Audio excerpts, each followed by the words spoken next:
Hey guys, and welcome to the second part of the scapular, pectoral, and shoulder regions.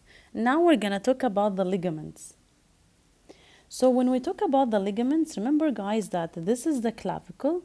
So the clavicle is attached by 4 ligaments medially and 4 ligaments laterally. Alright? You're gonna have the important bone you have here is the sternum, and the important bone that you have here is the acromion. So you will have 2 ligaments to attach your clavicle to the acromion, and 2 ligaments will attach your clavicle to the sternum. Now, how will you remember them? One of them is superior and inferior, and the other one is anterior and posterior. The bone that starts with S will have A start, anterior and posterior. And the bone that starts with an A, it has superior and inferior ligaments. So we have superior and inferior acromioclavicular ligaments.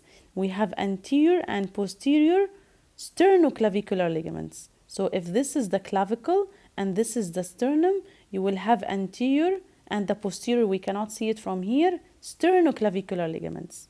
And if you are at the acromial end, you are at the acromial end, you will have acromioclavicular, because acromion has an A, so it's going to be superior and inferior acromioclavicular ligaments. These are the first 2 ligaments and 2 ligaments medially and laterally. Now the other ligaments will be to the other bones surrounding you. So medially, you will have an important ligament that will support your clavicle to the first rib. And this is what we call the costoclavicular ligament. Costoclavicular ligament, costo because it comes from the rib. Costoclavicular. And another one that will attach you to the next bone, which is interclavicular ligament. All right? So you guys, this is the clavicle. At the sternal end, you have 2 ligaments with the sternum, one with the first rib and one with the next clavicle. Interclavicular, costoclavicular, and then 2 with the sternum. Sternum has S, so it's going to be anterior and posterior sternoclavicular ligaments. Laterally, you have 2 with the acromion. Acromion has an A, so superior and inferior acromioclavicular ligaments, and then 2 parts of one ligament with the next bone. What would be the next bone in the acromial end of the clavicle? It's the coracoid process. The coracoid process, all right? It's gonna be having a ligament that attaches you to the clavicle. We call it coracoclavicular ligament, and the coracoclavicular, it has 2 parts. Conoid and trapezoid. Conoid that attaches that part to the conoid tuberosity, or conoid, tuberosity, or tubercle. And the trapezoid would attach you to the trapezoid line. And I showed you guys the conoid tubercle and the trapezoid line in the bone itself. Alright, so take home message, the clavicle has 4 ligaments medially and 4 ligaments laterally, 2 with the sternum, anterior and posterior, 2 with the acromion, superior and inferior, sternoclavicular, acromioclavicular. And the other 2 medially, the interclavicular ligament, and 1 costoclavicular, and that makes impression in the lower part medially of the clavicle. Remember I told you the inferior surface has roughness medially, laterally, and in the middle. Medially was with the costoclavicular ligament, and I forgot to mention it that time. And laterally with the coracoid, coracoclavicular, the conoid and trapezoid line, conoid part and trapezoid parts of coracoclavicular ligament laterally, and in the center it was having roughness for the subclavius muscle. And that subclavius muscle attaches you to the first rib and it depresses the clavicle. Okay? And it's innervated by nerve to subclavius. Alright, so clavicle, medially, 4 ligaments, interclavicular, costoclavicular, and then with the sternum, anterior and posterior sternoclavicular ligaments. Laterally, 2 with the acromion. Acromion has an A, so superior and inferior acromioclavicular ligaments, and 2 parts of coracoclavicular ligaments, which are the conoid and trapezoid. Moving on, so what does basically the medial movement that happens in the clavicle? Remember that we had with the sternum anterior and posterior. So what kind of movement do you expect to have here? Anterior and posterior. Forward and backward movements, right? And here, remember that the ligament that you had with the acromion A, it was superior and inferior. So what kind of movement do you expect to see at the lateral part of the clavicle? Up and down movement, right? So it makes sense that medially you have forward and backward movement because you have anterior and posterior sternoclavicular ligaments, and laterally you have up and ward movement because you have superior and inferior acromioclavicular ligaments, right guys? Yeah? All right. Now, moving on to more ligaments, we have ligaments supporting the humerus into the bones that surround you. And the most important bone you have is the glenoid the glenoid fossa, you guys, and the glenoid tubercle. So the glenoid, you guys, from the glenoid itself to the humerus, you have ligaments. You have superior, one here above, from the all around the glenoid itself, all the way to the humerus, to the anatomical neck of humerus. You have superior, so this blue arrows are all the glenohumeral ligaments from the glenoid to the humerus. You have superior, you have middle, you have spiral, and then you have inferior. All right, so you have the superior, middle, spiral, and inferior glenohumeral ligaments. Only that? No, not only that. You also need to have a ligament to connect you to that bone, which is the coracoid. So you have a coracohumeral ligament. On top of the fibrous capsule surrounding the glenohumeral joint, you also have a ligament that connects you to the coracoid. There is also two processes that we need to connect them together, which is the coracoid and acromial process. You guys, yeah? So here we will have an important ligament, and that ligament is what we call the coracoacromial ligament. The coracoacromial ligament, all the way with the acromion and coracoid process, they will form something called coracoacromial arch. Coracoacromial arch. Below this, you will have the running of the supraspinatus tendon. Okay, guys? So the supraspinatus, we're going to talk about it later on. It comes all the way from here, and you will find the tendon running down to the coracoacromial arch. The tendon itself, it runs down deep to it. Okay? So by that, we talked about all the ligaments. Here, this is another picture to show you guys the glenohumeral ligaments. Okay, so you have superior, you have middle, and you have spiral and inferior glenohumeral, and on top of them you have coracohumeral ligament. And the last thing is, remember, the coracoacromial ligament that makes the coracoacromial arch. All right? Now, after talking about the ligaments that connect our bones together, we need to talk about the blood supply. Now, you guys know that in your heart, all right, you have your arch of aorta, and then you have the subclavian, you have brachiocephalic trunk on the right side, and then you move on, forget about this, and then you have common carotid and then subclavian. Okay, and you guys know that the common carotid is the artery of head and neck, so we're not going to talk about that, which is this, all right? But we have the subclavian that is going to go ahead and supply the axillary region, and it's going to move on to give the brachial artery, and it gives supply to the upper limbs. So the subclavian artery itself here, once we reach here, this is what you guys can see. The subclavian artery. The subclavian artery has an artery that's called a branch that's called thyrocervical trunk. The thyrocervical trunk gives two important branches, and they have the name scapula. So they are very important because this is related to our region. We have one that goes to the dorsal aspect. Once you are running there toward your vertebral column, it means this is the dorsal aspect of your body. So this is what we call dorsal scapular artery.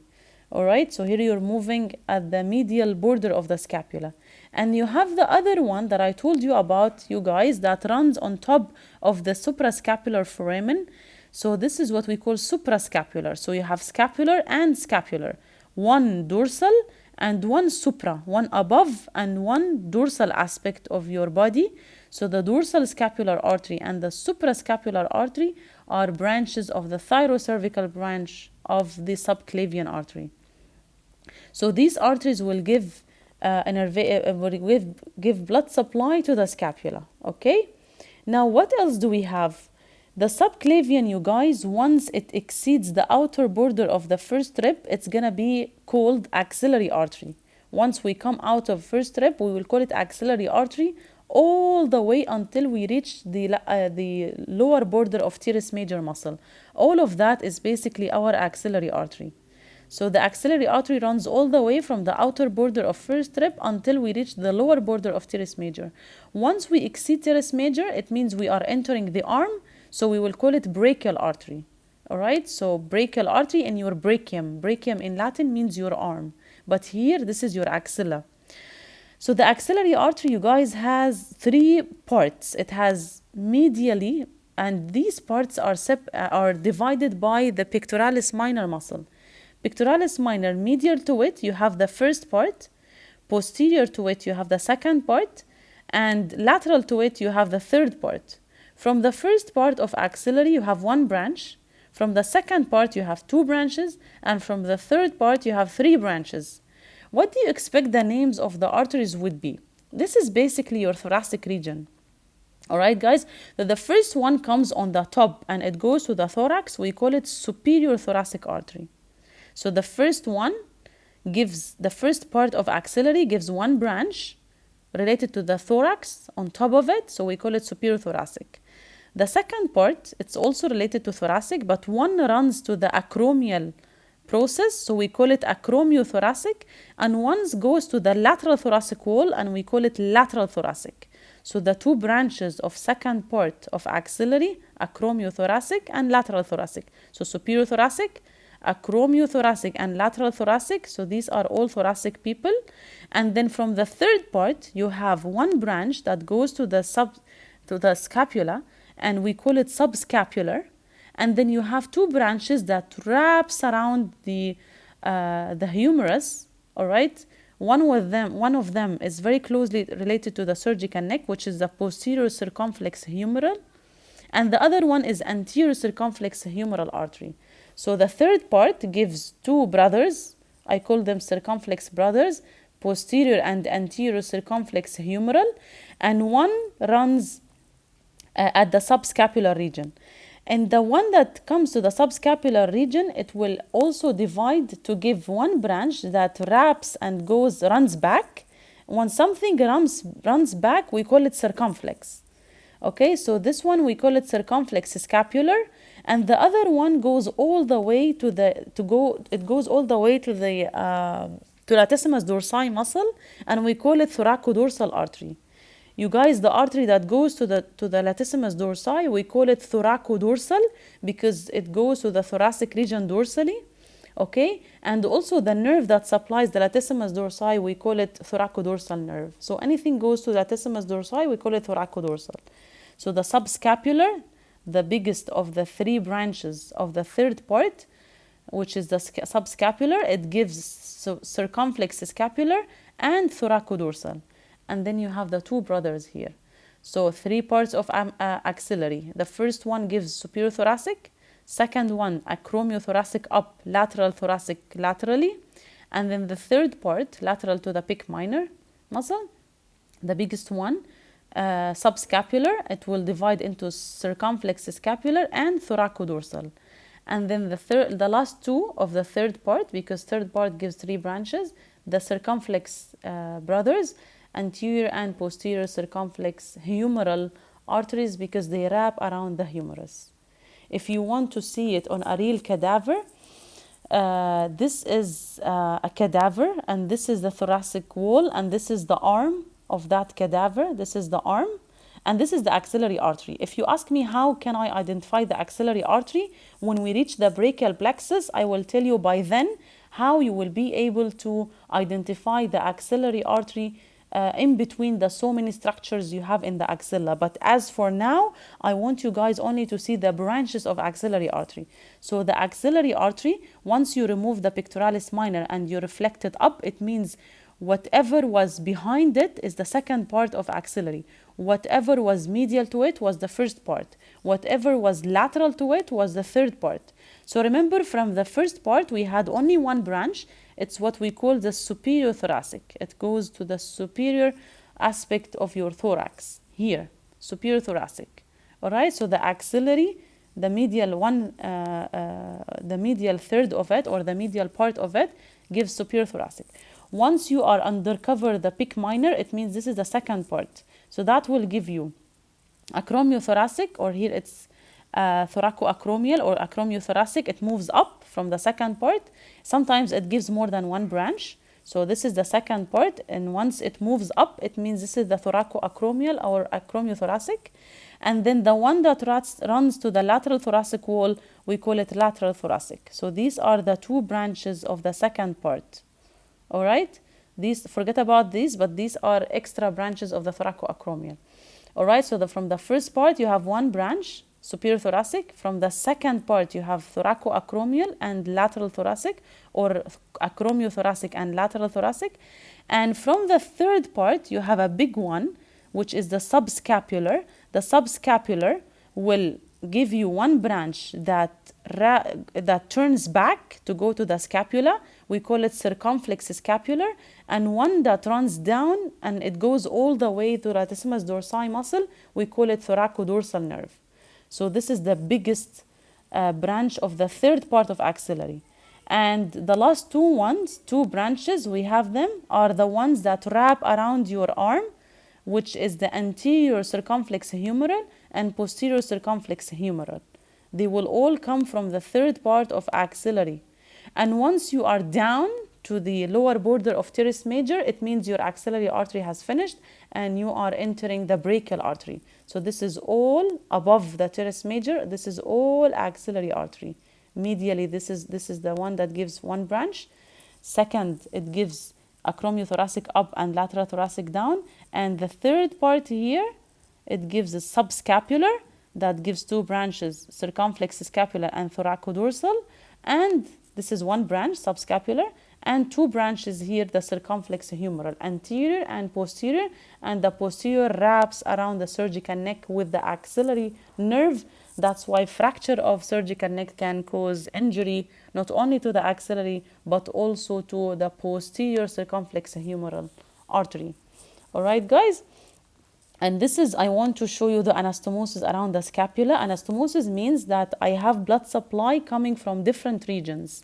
So any word that you heard that having the word scapular, this is a blood supply of the scapula. Remember the first two, we had them from the subclavian, the dorsal scapular and suprascapular running on top of the suprascapular foramen. So dorsal scapular artery and suprascapular artery from the subclavian. And also we said that from the axillary, we have a very important big branch, which is the subscapular artery. Also the circumflex will give blood supply. And from the subscapular, the circumflex scapular also has got the name scapular. It means it will also give blood supply to the scapula. And you will also get some blood supply from the intercostal arteries. And also, by the way, you guys, the acromiothoracic, the thoracoacromial or acromiothoracic will also give blood supply around the scapula. Because remember, it's called acromiothoracic. All right, so it goes to the acromial process. And acromial is part of the scapula, all right? So that will also get blood supply. And with that, we are done with the second part of the pectoral, scapular, and shoulder region. Thank you guys for watching, and see you with the muscles.